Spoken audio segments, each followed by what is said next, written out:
breaks out with Spain in April 1898. Charles Young is stationed at Wilberforce University. Philippine leader Aguinaldo and his revolutionaries had fought alongside the United States against Spain. They now found themselves the possession of a new colonial master. The Filipinos were not happy. They wanted their own freedom and they wanted independence. And so you see that war quickly turning to what's perceived by the Filipinos as a war against the United States. African Americans were divided in response to the U.S. war in the Philippines. Ida B. Wells argued that Negroes should oppose expansion until the government is able to protect Negroes at home. Booker T. Washington agreed. The Philippine Islands should be given a chance to govern themselves. Until our nation has settled the Indian and Negro problems, I do not think we have the right to assume more social problems. But an editorial in a black-owned newspaper, the Indianapolis Freeman, supported the war. The Negroes must be taught that the enemy of the country is a common enemy, and that the color of the face has nothing to do with it. The debate among African Americans in the U.S. carried over to black soldiers on the battlefield. Filipino insurgents distributed pamphlets addressed to the colored American soldier, encouraging them to desert. Charles Young and I Company of the 9th Cavalry arrive in the Philippines on May 16, 1901.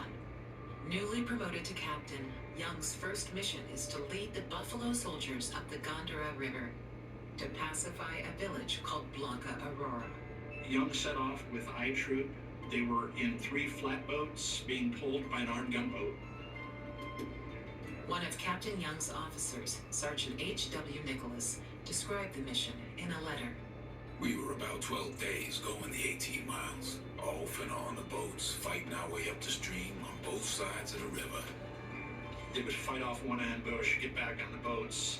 Tide would go in and out, and they'd be left high and dry because the Gondara River was a tidal river. Drawing close to Blanca Aurora, Sergeant Nicholas is stranded on a reef with the supply boats. The insurgents, seeing my unfortunate position, began to pour fire at us. I had only 6 men with rifles. We fought back with all the courage we had in us. Captain Young had the main body of his force divided on each side of the river, fighting his way forward. Upon hearing my volley firing, he knew that I had been attacked from the rear. He rushed back to my aid and rescue, drove off the attackers. And after the tide came in, we advanced cautiously along, arriving at Blanca Aurora.